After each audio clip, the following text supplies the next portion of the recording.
আসসালামু আলাইকুম ওয়া রাহমাতুল্লাহি ওয়া বারাকাতুহু। সুপ্রিয় দর্শকবৃন্দ, এই মুহূর্তে দেশ ও দেশের বাইরে থেকে যারা আজকে আমাদের এই ভিডিওটি দেখছেন সকলকে নূর আলম অ্যাগ্রো ফার্মের পক্ষ থেকে আন্তরিক শুভেচ্ছা অভিনন্দন জানাচ্ছি। দর্শকবৃন্দ, স্ক্রিনে যে একটি ঘাস দেখা যাচ্ছে এটি হলো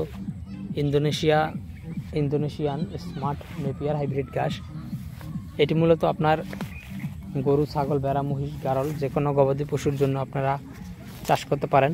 তবে এটি কিন্তু বিশেষ করে ছাগল এবং গারলের জন্য এই ঘাসটি সবচেয়ে বেস্ট। তার কারণ হলো এটিতে যেহেতু আপনার লম্বা হয় কম, সে কারণে আপনার গরু কিংবা মহিষকে খাওয়ালে এটি আপনারা সেরকমভাবে পোষাতে পারবেন না। আর যদি ছাগল এবং গারলের জন্য আপনারা ইন্দোনেশিয়ান স্মার্ট নেপিয়ারটি চাষ করেন তাহলে এটি কিন্তু পাতা বেশি হয় এবং ডাটা কম হয় এবং নরম হয়, মিষ্টি হয়, যার কারণে আপনার ছাগল এবং গারল এই ঘাসটি অন্য যে কোনো ঘাসের থেকে কিন্তু এই ঘাসটি বেশি পছন্দ করে এবং এই ঘাসটি সবচেয়ে বেশি খায়। দর্শক, আমি ক্লিয়ার করে যদি বলি, বর্তমান বাংলাদেশে যত ঘাস রয়েছে এর মধ্যে ছাগল কিন্তু স্মার্ট নেপিয়ার ঘাসটি সবচেয়ে বেশি খায়। অন্যদিকে যদি আপনারা বলেন গরু কিংবা মহিষকে এটি খায় না, আসলে দর্শক বিষয়টি তেমন নয়। গরু মহিষও কিন্তু এই ঘাসটি পর্যাপ্ত পরিমাণে খায়, কিন্তু আপনার গরু মহিষ কিন্তু যারা পাকচন, লাল পাকচন, অন্যান্য ঘাসও কিন্তু খায়, কিন্তু ছাগল কিন্তু আপনার জারা কিংবা পাকচন, লাল পাকচন, নেপিয়ার এসব ঘাস কিন্তু আপনার ছাগলে তেমন বেশি খায় না।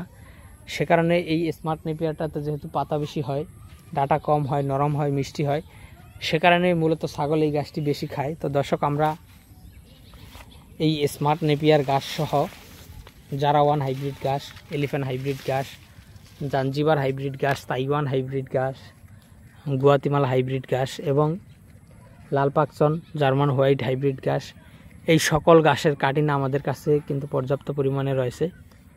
দর্শক, আপনাদের যে কোনো ঘাসের কাটিংয়ের জন্য আপনারা আমাদের স্ক্রিনে দেওয়া নম্বরে যোগাযোগ করতে পারেন, অথবা আপনাদের যে কোনো পরামর্শের জন্য আপনারা আমাদের স্ক্রিনে দেওয়া নম্বরে যোগাযোগ করতে পারেন। তাহলে আমরা চেষ্টা করব আপনাদেরকে সঠিক পরামর্শ দেওয়ার জন্য, এবং যদি কাটিংয়ের প্রয়োজন হয় তাহলে কিন্তু সুস্থ সবল এবং পরিপক্ক ভালো মানের কাটিং কিন্তু আপনাদের হাতে তুলে দেওয়ার চেষ্টা করব। তো দর্শক, আজকে এখানে শেষ করলাম। সকলকে অসংখ্য ধন্যবাদ।